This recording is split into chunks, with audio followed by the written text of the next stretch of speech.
Welcome to the Right to the Streets edition of the GM Moving podcast. Join the conversation about what makes our streets, parks and public spaces joyful, welcoming places for people to be and to be active. Join me, Eve Holt, Strategic Leader at Greater Sport, on the journey around the streets as we explore people's freedom to move about without fear. In each episode, we hear about the roles we can all play to make where we live, work and play places where all women and girls feel they belong and are invited to be active. We gather stories, experiences and ideas as we speak to strategic leaders, decision makers and lots of local people who are creating the conditions in place for everyday moving and active lives for all.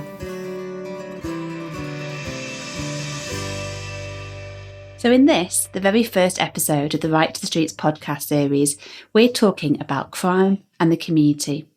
When we talk about safety on our streets, people's first thought is often around crime, policing and criminal justice, followed by thoughts on use of CCTV, lighting and surveillance in the built environment.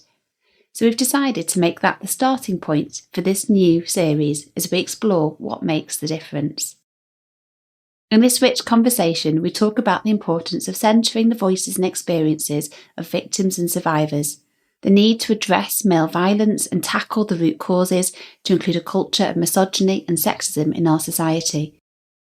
And we hear about the role of police, criminal justice, nighttime economy sector, local authorities, transport planners and urban designers. We also hear about the important role that the VCSE organisations, our community, education, parents, carers, men and boys can all play and do play in making our streets and public spaces more welcoming and safe. We hear some local examples like local action through Operation Lioness. We're also reminded of the statistics, which tell us that 1 in 4 women suffer sexual violence and that 97% of women say they've been sexually harassed, and 85 to 90% of violent crime is committed by men and boys. We hear about the power of stories, those we tell and those that we hear amplified in the media, and how they can shift our perception of safety and influence our responses. So coming up today, you'll hear from some key leaders. I'm Kate Green. I'm the Deputy Mayor for Greater Manchester with responsibility for police, crime and criminal justice. Hi, Jim Faulkner. I'm a Superintendent with Greater Manchester Police. I'm Nazir Afzal. I was the Chief Prosecutor for the North West of England and then Chief Executive of the country's Police and Crime Commissioners. Who are all contributing to strategies. So that perception versus reality is an issue. We're aware of it. We are trying our best to rebuild that trust and confidence that we have by being visible, by working in partnership with a whole host of different people to make people, hopefully make people feel safer on the streets of Greater Manchester. Thinking. It starts with listening, and there are people in Greater Manchester that aren't heard, and we just need to make sure that their voices are heard. And campaigns. It's why we have our high-profile Is This OK campaign, really talking to men and boys about what they can do as allies to help women and girls feel safe on the streets. To help reduce crime across Greater Manchester.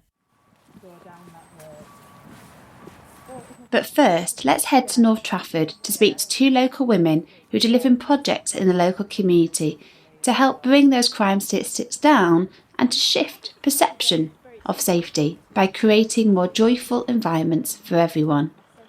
And you'll find us in the middle of a park in Gorse Hill. So we're in Marge Kelly Park. It's a gorgeous, proper Manchester day. It's a bit grey, a bit drizzly, but we always say get out whatever the weather. So here we are, ready to walk around the park, streets of North Trafford, and hear from a number of local residents about what safer, more welcoming, joyful streets look like to them. Our first guest walks up the path to greet us. Hello. Hi. I was saying what a great selection of hats we're going to have. Hats and umbrellas. Nice to see you. Yeah, good to see you too. How are you? I'm all right, thank you. I was just trying to... I'm Ruth Hannon. I'm a local resident in Gorse Hill. I've lived here for just over 20 years and I'm the chair of a local community group called Gorgeous Gorse Hill. We've been going 7 years. I always lose track a little bit because in my mind it's still about 18 months. I'm also a trustee of a local charity called Gorse Hill Studios. So we're here in Marge Kelly Park. Will you just tell us a little bit about this park and its history? Well, this actually used to be the site of an old school. And when the school was pulled down, it became a park and was kind of unnamed. So it was one of our group, and a local volunteer activist, Marge Kelly, used to come and walk her dog here every day. And she'd sort of point out problems with the park and get the council engaged. And it started to be referred to as Marge's Park. So one day I had the genius idea that we should ask if it could actually be officially renamed Marge Kelly Park. We tried to keep it secret from Marge, but she did eventually find out. We got very close to it being secret until we finally announced it. But yeah, it became officially Marge Kelly Park, I think in 2019. And now, as a result of that, Marge has set up Friends of the Park group, and they're really active, and we work with them. So we planted some trees here, and we did a project with older residents, asking them for their memories of parks and trees in the area. And we hung little carved wooden leaves on the trees with little quotes from people. And 3 of those trees are in Marge Kelly Park. And we've got Grace has joined us. My name is Grace McCorkle, one of the co-founders of an organisation called Collaborative Women UK. Collaborative Women is a local-based organisation. We specialise in providing women who have lived experience of trauma, in particular domestic abuse, homelessness, mental health vulnerabilities at some point in their lives, to access a variety of services. They can access our housing support projects, which provide shared models. Alongside the accommodation is a life skills programme, where women have the ability to create their own pathway to self-empowerment, and that's getting back into employment or further education or volunteering or just building their confidence. Alongside our housing, women can access Community Learning Hub, which is based in Stretford. And the Community Hub is run by women, for women, who are local residents of Trafford and also come afar from Oldham, Manchester and Stockport. They put on a variety of programmes throughout the year where women can access, majority of them free of charge, and women have also gone on to find employment, having been unemployed for a long time. Got a kid behind us who's kicking a ball, just as you're meant to be doing in a park, and we're right by the tram line, aren't we? So we've had trams running past, and it's, I guess, just to describe this park really, because people can't see it, it's, my immediate thought is quite nice because it feels like you've got houses all the way around it. It's somewhere that's got kind of, I guess, surveillance, if you want to use that word. You've got people basically that look over it, and it's fairly small and open, which my immediate feeling is that makes me feel a little bit safer here. It's not hugely sort of hidden, really. One of the things that's different about this park is that it is, I think it's very much felt like it belongs to the residents. So even when you come in at night time, there's lots of people walking their dogs, and when you're here in the summertime, there's lots of children playing and families and things. And I think it does benefit from, it is surrounded by houses because it was a school, so it does have that kind of real sense of ownership. It's as dark as every other park in Gorse Hill. None of the parks have got lighting, but I think there is a sense that people probably do feel more comfortable here. The Friends group is very active, and one of their things is to try and get improved gates, have more sort of benches and spaces for people to come and spend time. Some of the other parks, they don't really have a great deal of houses around them, or they're not particularly overlooked. So on a night time, they genuinely are kind of empty, whereas this does feel like a different space. This is the first time I actually didn't know this park existed, so it's actually fantastic as a resource. However, just looking around, sometimes even with residential properties surrounding, it's good to hear then they've got an active community. And I actually do feel, although it's quite open, there's only one way in and one way out. Women and girls often say that they are nervous to utilise open space, regardless of how open it looks. And there is not that immediate reaction if there are neighbouring properties that people will come out to say support. And we've had a number of cases over the years where people have been left and been attacked, and people in surrounding houses have closed the blinds. So it's how active they are around, say, criminality that's working in the area. Do they work with local police station in terms of supporting them as well if there's anything that comes on site? But it's a nice space, but at the same time reservations whereby women and girls actively using open spaces do still feel a bit of a detachment from. I think parks are a funny one, aren't they? They've got like dual personalities. They're like the nice sober friend in the daytime and then the angry drunk friend at night time, because obviously in the daytime they have a completely different atmosphere. They're usually full of kids playing, families, or people just sat on a bench having a lunch break and things like that. And then at night time you might just get a few dog walkers. Then you might get groups of kids, you might get groups of blokes. And as a result, we start to see them in a different way. And I think that's a big thing that I have tried to do with our community group here, is shift how people see and experience spaces. Because I think a lot of it is perception. Gorse Hill, I can't speak for the rest of Trafford, but Gorse Hill's crime rate is quite low in terms of like your risk outside of your own home, yet we still have empty parks on an evening. I very rarely see groups of lasses kicking a ball around, and I think there is that disconnect with who is able to use these spaces or feels they're able to use these spaces. But I think one of the things that we've done a lantern parade in Gorse Hill for the past 3 years, and Marge Kelly Park has been our end destination for the last 2. And again, that's kind of really shifting how people use a park on a night time.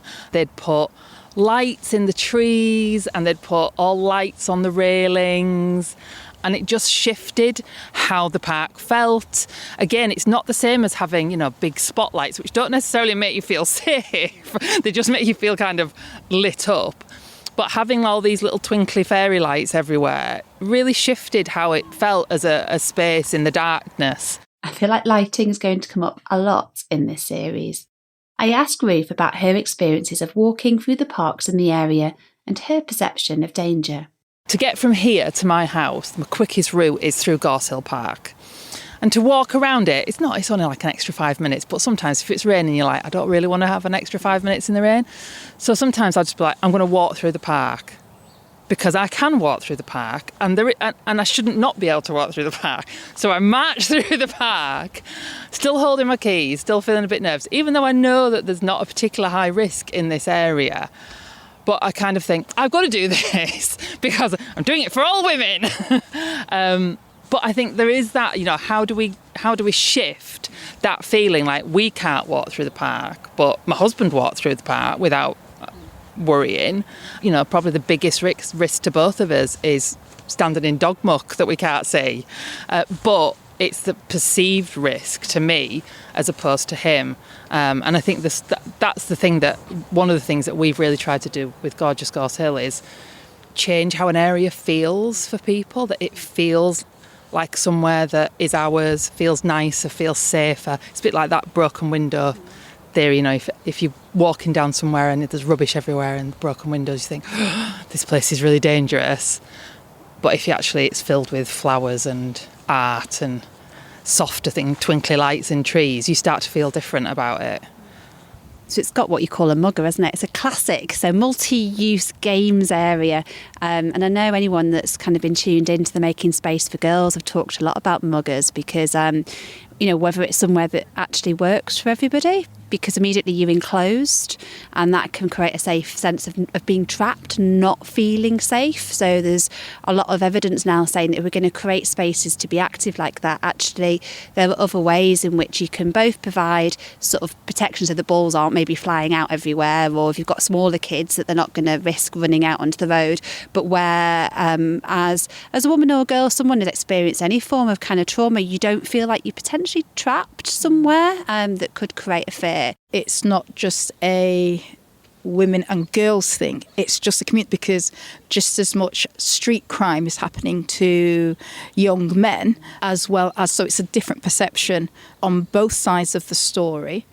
It's also beyond just the park group or people in the immediate area in terms of what we could do more differently is to communicate and work with wider groups and organisations, not just the big establishments such as your town halls or your local authority, be it the police, health, education, whatever. It's make a bigger community and make it something that we, as you said, change the mindset for everybody to say, if this is part of, this might be your immediate area, but if you live in Trafford, it's a space that should be seen as welcoming and beautiful for all. And I don't think we do enough of that. It's a significant part of the community that never gets to be part of conversations like this. I would absolutely agree, and I think what Trafford doesn't do well, what it does is a lot of consultation, online consultation, where they present an already made idea that we comment on. What they don't do very well is really good co-production, co-design, and I think that parks would be an amazing way to start. We've still got such a set idea of parks based on Victorian promenading. We could be so bold. Just imagine what if it had been like if you'd actually got all the kids who use that park, whatever age they are, whatever gender they are, wherever they come from, to say, what do you want this park to do and be?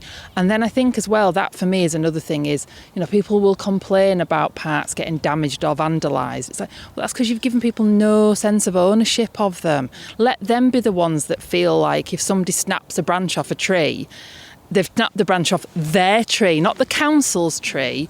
And I think that's a massive thing for me, is let people feel like it's their park and have a say in it. And holding that thought about community consultation, we take a leisurely 3-minute stroll down the road to Gorse Hill Park.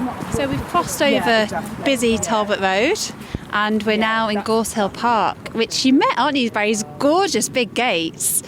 It's definitely a sense of quite a grand and creative welcome. And just to kind of give people a bit of a sense of scale, I mean, this is 8 times bigger than where we've been, more than that. Again, we've got a basketball court or another sort of multi-purpose games area that is fenced off. It's got a much lower fence actually, isn't it? And it looks much newer. There's a number of kids. We've got a group of kids playing cricket and football there. And then there's another playground.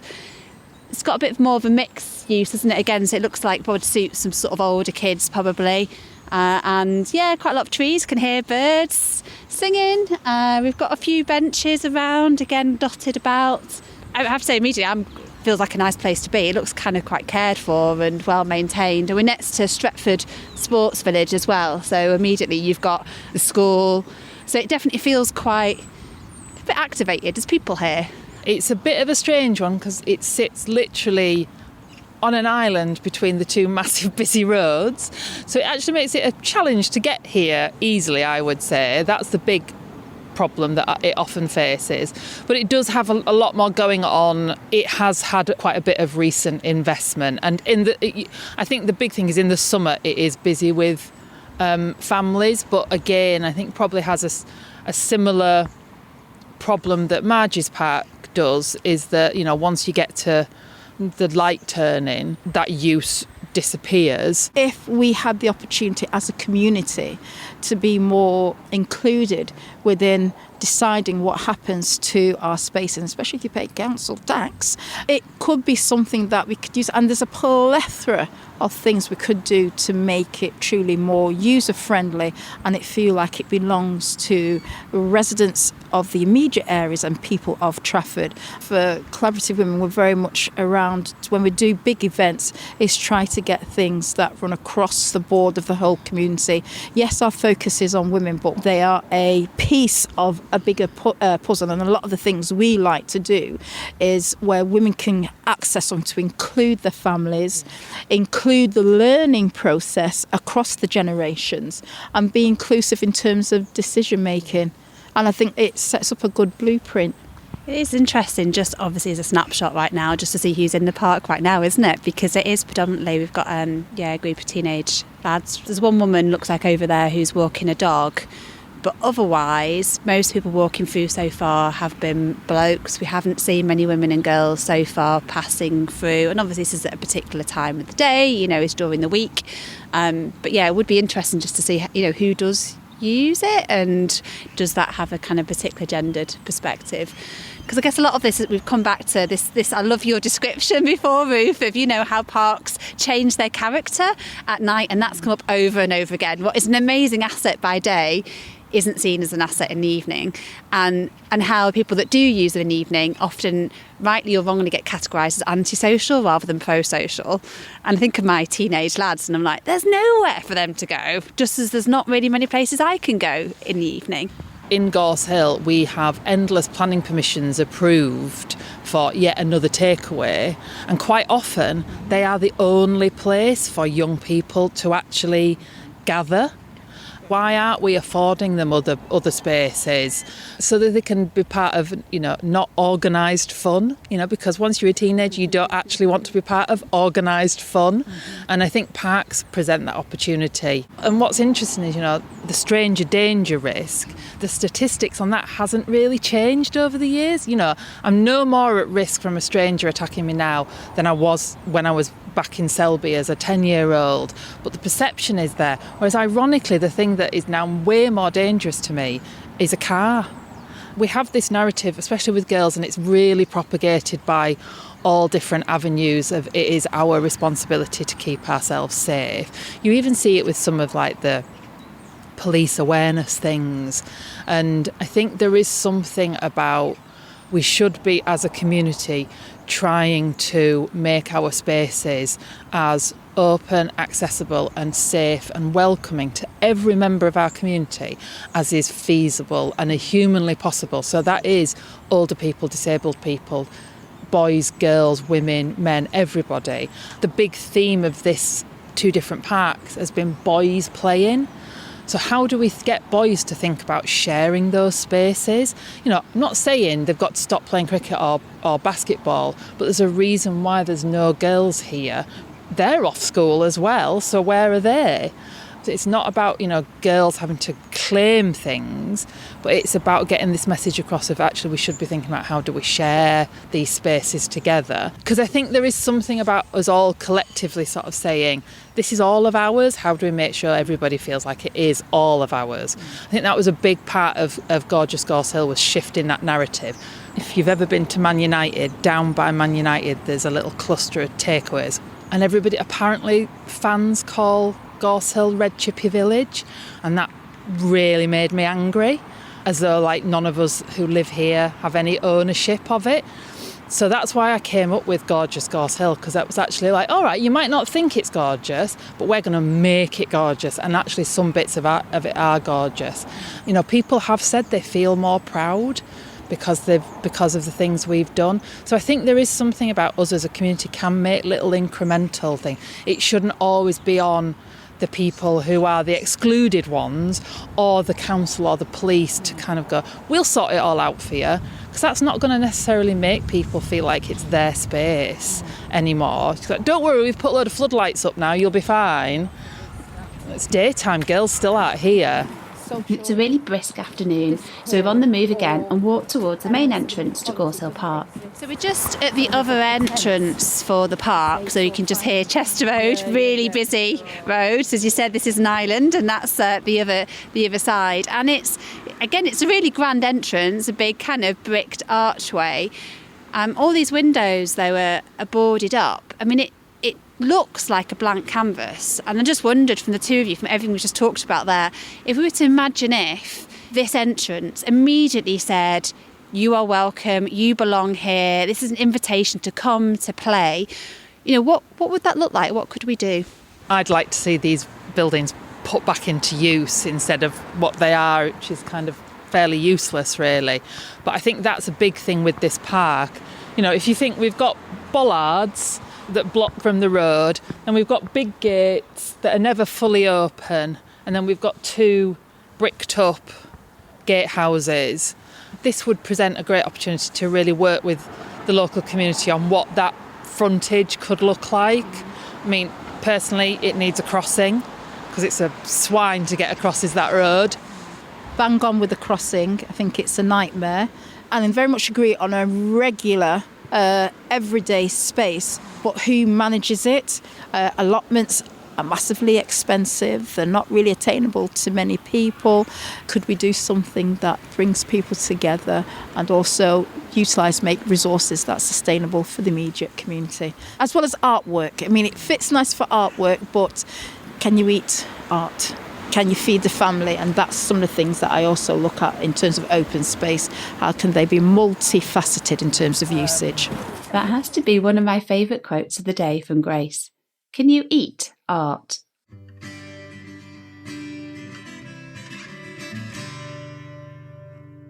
So let's leave Grace and Ruth for a while and join some of the key decision makers and influencers in Greater Manchester who are helping to reduce crime both in intervention and prevention. We're at the Greater Manchester Combined Authority offices in Manchester City Centre with Kate Green. I'm Kate Green. I'm the Deputy Mayor for Greater Manchester with responsibility for police, crime and criminal justice. Jim Faulkner. Hi, Jim Faulkner. I'm a Superintendent with Greater Manchester Police. And Nazir Afzal. I'm Nazir Afzal. I was the Chief Prosecutor for the North West of England and then Chief Executive of the country's Police and Crime Commissioners. Nazir is currently the Chancellor of Manchester University, but despite him not having crime in his job title anymore, he's publicly said many times that violence against women and girls is still very much a mission for him. So I start by asking him what he thinks are the key things that we need to focus on to address the safety of women and girls on our streets. I feel immensely privileged that victims, survivors and NGOs that support them have shared their stories with me. And they do every day and every hour of every day. And it's their voices that need amplifying and their experiences that need sharing. And then that will undoubtedly change the way authorities, organisations respond to them. Everything I do is informed by the experiences of those who've suffered. And I used to say that as a prosecutor, every prosecution was a failure because somebody had been harmed to get to us. And the ideal scenario must be to prevent harm. To talk about nationally, 2 women every week are murdered by their partners or ex-partners. 10 women every week kill themselves because of domestic abuse. 1 in 4 women suffer domestic abuse. 1 in 5 suffer sexual violence. According to the Ipsos Mori survey 3 years ago, 97% of women in this country say they were sexually harassed. I mean, that's the pandemic that will outlive the one that we've just been through. And it's not something that will go away anytime soon without people addressing all the significant issues. And one of the things that I think we need to focus on is not see this exclusively as a safety issue, a women's safety issue, but as a male violence issue. You know, the reality is that more than 90% of violence against women is carried out by men, but more than 90% of violence against men is carried out by men. So, you know, once we start dealing with the causes, the symptoms, and also what drives that, the misogyny that exists, the sexism that exists in our society. Unless we start addressing the root causes, we're not going to be able to tackle this at all. So in terms of people listening, what do you think they need to be doing if they're going to help join this mission and prevention and address the root causes? I used to, and I'll still say, I'm not an expert at all. The experts are the people who suffer, the people who've been impacted by this, the people who work day in, day out in protecting and preventing and guiding and supporting. I think it's about ensuring that those voices are heard and giving them the ability to share with you their journeys. We talk about things like trauma-informed. What that means is somebody who's been impacted knows better what could have been done differently and what should have been done differently. And then it's responding to all of those things. As I touched on a moment ago, men need to see their responsibility here. You know, time and time again, I get men saying to me, I'm walking down the street and there's a woman in front of me, do I speed up? Do I slow down? Do I cross the road? They don't know. They really have no idea. But every single one of those actions will have an impact on the woman in front of them. And we are in a situation where we need to educate more. We need to raise more awareness. We need to understand that whilst it is as prevalent as I said it was, it's still a minority issue. Very few of us would actually suffer harm. So we need to provide that reassurance. But I also know that public confidence is driven by events. So when you have the terrible murder of Sarah Everard, and you have every other week you seem to hear terrible stories of harm, you begin to question whether you feel safe. And I think there has to be a great deal more effort going into giving people the tools to make themselves feel safe and make their communities feel safe. But you need to engage with as many people as possible to understand what works. Kate, that's what we've been trying to do in Greater Manchester, haven't we? In terms of, hearing people's voices, taking a whole system approach. Can you talk through the approach in Greater Manchester and the progress that we're making? Women and girls, everyone feeling safe on the streets is a huge priority for the Mayor and for me. And we have been doing a lot of work on this in the Combined Authority over quite a few years. We have our 10-year gender-based violence strategy, and that's got a number of aspects, including making sure, exactly as Nazir says, that we listen to the voices and experiences of victims and make sure that they get the outcomes that they want, feeling safe on the street, but also the criminal justice outcomes that they want, and the fact that we're working with perpetrators of gender-based violence and abuse to try to prevent their future offending. It's also really important that we make it easy for people who experience sexual abuse, violence, harassment on the streets, that they know where to go and get support and services. And we've been working hard with the criminal justice sector and the voluntary community and faith sector to make sure that those services are in place and accessible. And of course, a really important piece is education. It's why we have our high-profile Is This OK campaign, really talking to men and boys about what they can do as allies to help women and girls feel safe on the streets, asking men and boys to call out unacceptable harassment that makes women feel uncomfortable and unsafe. We know that most men and boys don't want women to experience this when they're out and about. They don't want their sisters, their friends, their daughters, their partners to have to go through this kind of experience. So we are really working very hard to say, you're our allies in this enterprise. We're proud that you're our allies, and we are very, very keen that you should feel confident to call out unacceptable behaviour when you see it. We also know that, of course, we want people to get out and enjoy this great city. And it's why we're putting a lot of effort into things like the work we're doing with providers of nighttime entertainment, bars, clubs and so on. We've got our Good Night Out guide that was launched in time for Welcome Week at universities last autumn. Why we support things like Village Angels and the LGBT Foundation, St John Ambulance. And it's why, too, we focus really hard on working with partners in local government so that we know that things like streets being clean and well lit. It's why we work a lot with Transport for Greater Manchester to make sure that people feel safe when they're travelling. One of the challenges is that gap between the reality of crime and the perception of crime. Women have been telling us they haven't necessarily experienced certainly anything sort of significant they would describe for themselves, but they still feel that they're not safe on our streets. What would you say, Jim, in terms of how do we address that gap between women feeling that it's not safe and actually maybe it is safe for them? It's a really good question, and just to give you some real-life examples of that perception versus reality. Around September of 2021, there was an article run on the BBC website about someone that went into a nightclub and was needle stick spiked. That one incident, that one reporting of that one incident saw a 1,400% rise in reported cases of needle stick spiking. So we had a real fear amongst our users of the nighttime economy, in particular women, going into bars and nightclubs thinking they were going to get stuck by a needle or have their drink spiked. The reality is that, yes, it does happen, but it's a really rare occasion that it does happen. The most prevalent crime for spiking is drink spiking. So the drugs that are going to drinks, or, as is most common, extra alcohol. When people are ordering a single vodka, they get a double or a treble by their friends. So we know spiking occurs, and I'm not at all trying to dismiss that spiking isn't an issue, because it is. But that one article saw a huge perception of fear amongst people going into nightclubs thinking they were going to get stuck by a needle. And ultimately, that role of the media is really important here. And we go back again to what has already been referenced with Sarah Everard and that particular murder. Absolutely horrific and vile, tragic case that involved a police officer. That and subsequent things that have come out through internal investigations in the metropolitan area have really rightly affected the public trust and confidence in policing across the country, but also in Greater Manchester. We know that our public trust and confidence, in particular with women and girls, is not really as where we want it to be.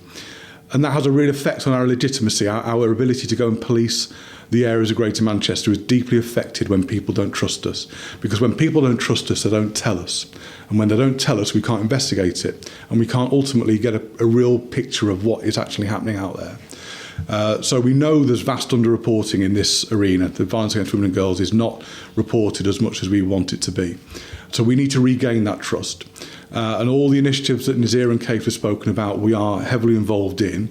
So we need to get more criminal justice outcomes. We need to give people the confidence that when they report a rape or a domestic abuse assault, that A, they're taken seriously, but they're treated with compassion and empathy. They're treated by people that know what they're doing with the right skill set, that then can investigate their crime and take it to a hopeful, positive criminal justice outcome. There's a lot of work to do, and I don't profess to sit here and saying that we are the finished article, because we're not. So that perception versus reality is an issue.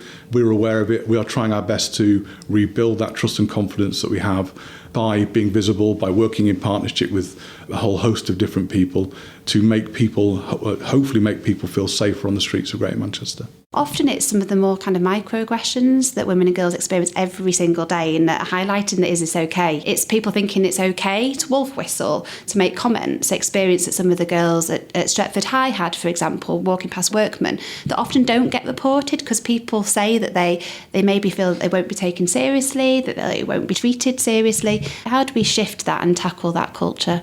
If they don't feel that it's going to be properly followed up by the police, if they raise it with the police, they're not going to bother reporting it. That's why it has been so important that we've made sure that Greater Manchester Police does have the resources it needs and the expertise it needs to investigate crimes of sexual abuse and harassment, and that we have a criminal justice system that will help victims to take forward a complaint if they want to, but also make sure that there's support for them, whether they decide to pursue a prosecution case or not. And then I think there is a really important point too about the police not necessarily being the only place that you would go. From some communities, that might be being able to talk to voluntary community or faith organisations, may be a way of indirectly making sure that we know what is going on the streets and in the home. Because as we've heard, most of the attacks against women take place in a domestic setting between people that they already know. And it's really important that we address that kind of harassment and abuse and violence also. So those kind of community groups and schools and colleges and often local businesses all have a massive role to play, don't they? And I know you've talked about this before, Nazir. You know, what does good look like? What can they do more of that help? Do you know, when you go past a building site, you'll see a sign saying we're a considerate employer. That should be we're a listening employer. I've been working with Plymouth City Council, who have decided to accredit companies, businesses for their work around sexual violence, domestic abuse, violence against women and girls. So every business will become a third-party reporting centre. Every business will require or ask its workforce to share with them any concerns they may have, as low level as they may be in there, but they're high impact. They may be low level, but they're high impact. And so it becomes everybody's business rather than a police business or a prosecutor's business or a local authority's business. That's how we change things. We bring it into everybody's business, everybody's day, rather than it just being seen as if it's really serious, I report to the police. Or if it's really serious, I go and tell an NGO or a faith group, whatever it may be. They have roles to play, absolutely. But I think we are in a pretty bad way right now. I mean, I think the conviction rates are really low, aren't they? 1% of all reports to police. That's only reports to police, and reports to police are a small number of reports that could be reported. So we're in a bad way. So we need to do much more around the preventative work, and it's about encouraging and involving everybody and seeing it as their responsibility and not just the responsibility of the authorities. One of the things we're hearing repeatedly is the time of the day makes a massive difference in whether women and girls feel safe or not. So, our mission really is we want everyone to be able to be active any time of the day, whatever the weather, whatever the day, in whatever way works for them. And whoever you are, this is women and girls in their complete diversity. I mean, there's loads of things that intersect on whether or not you feel you are welcome and you belong. So there was a statistic of something like 90% of women said that after dark, they don't feel safe on our streets. What can we do about that? We can make our streets a safer place to be. We can highlight the good work that everybody is doing in the area to make our streets safer. We can design certain things out. So if there are issues with lighting, because the only difference between night and day is light, if lighting in an area is an issue, then let's get lighting there. Let's get cameras there. Let's get posters that tell victims what to do.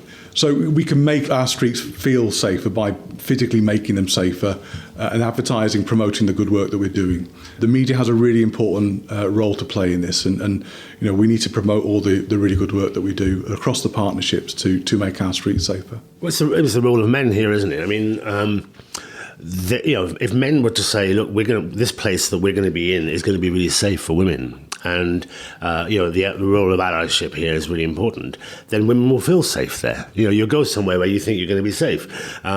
If you're going somewhere where the men haven't spoken out, the people who run the business haven't spoken out about the subject. So you've got to recognise the importance of communication. Getting the message out that we are an employer, we're a place, we're an organisation that really believes in this, and you will feel safe in our premises. That, I think, sends out a strong message. So I'm a mum of 3 teenage boys, and I have both, there's a kind of education of them in terms of their own behaviour, and there's also their own perception of feeling safe or not. Live in Whalley Range in South Manchester. What do I say to them when they, one of them wants to go running around the local park, and I find myself going, no, don't do that after dark, you're not safe. So I end up inflicting on them this sense of not being safe. I know that I feel safer if places are populated, and if they're populated by people in their diversity. I want to see younger and older people. I want to see a mix of ethnicities. Then I feel safe somewhere. So often we end up further projecting and creating a sense of not being safe by telling people not to go out, not to go to places, not to go to certain places. But we also want to protect those that we love. What can I do, and what can others listening as parents, both to kind of educate their own kids, but also to address that gap between reality and perception? We don't want any no-go areas in Greater Manchester for anyone, whether that's women and girls, whether it's for men and boys, whether it's for non-binary people. Everybody should feel safe when they're out and about at any time of day or night in Greater Manchester. And it is true that if there are more people out and about like you, you'll feel more confident and safer. And that means we've got to make our public realm, our public spaces, attractive and welcoming.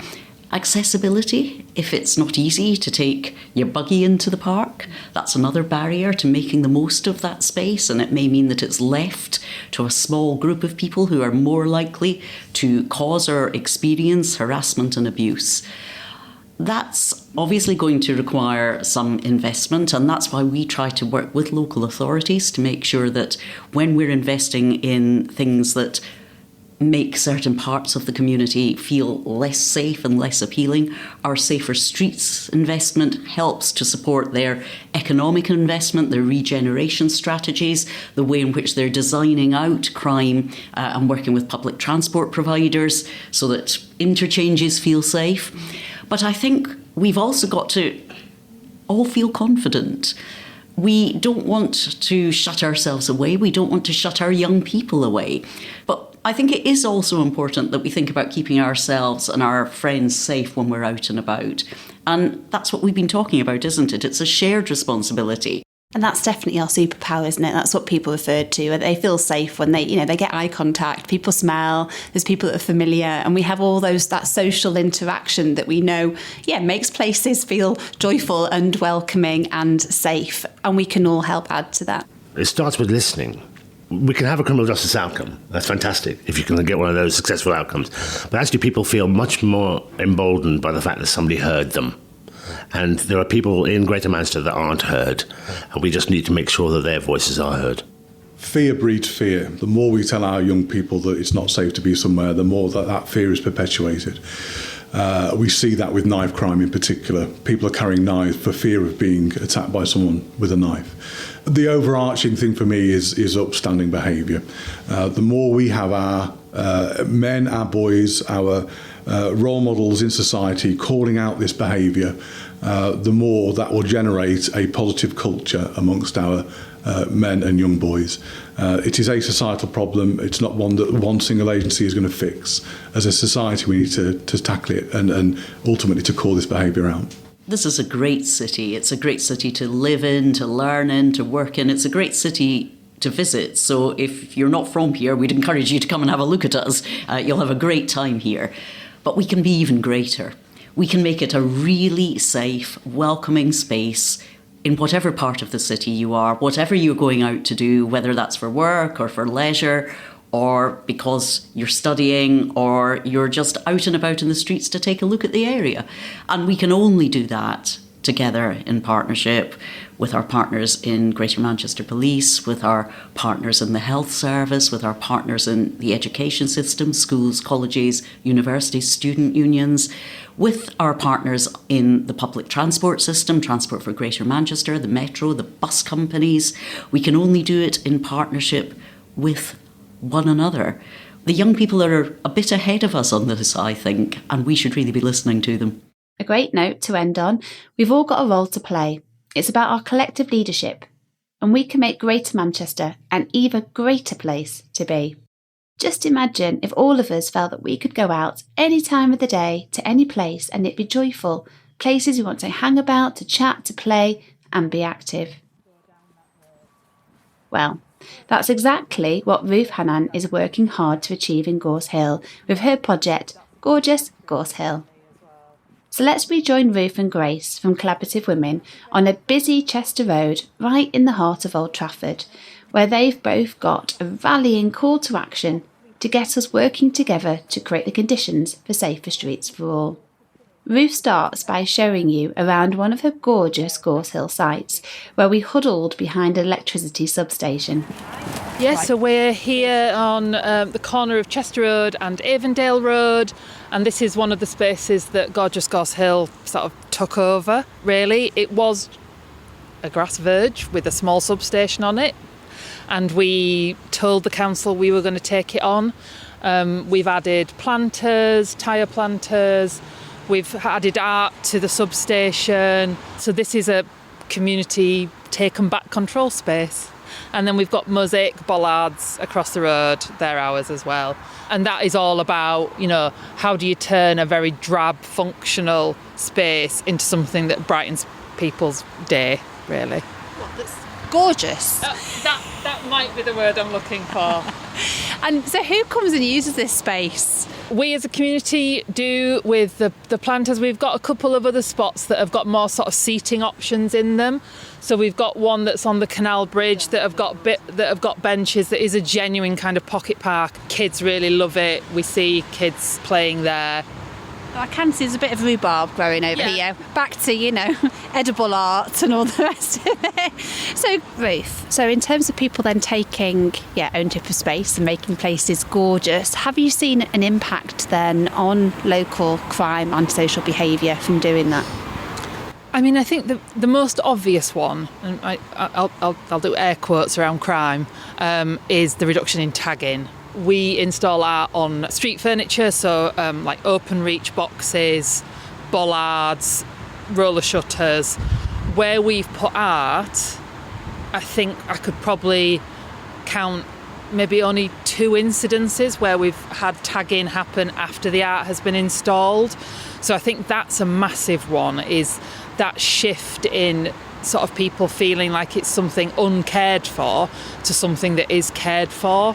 So I think that's the big shift. The other one is the public expression of how much the community cares about a place. I'm not saying we're going to, suddenly crime is going to stop overnight, but that kind of low level lack of care, people chucking litter and tagging and things like that has reduced as a result of the community sort of going, this is ours, we like it, we want you to show the same care for it that we have.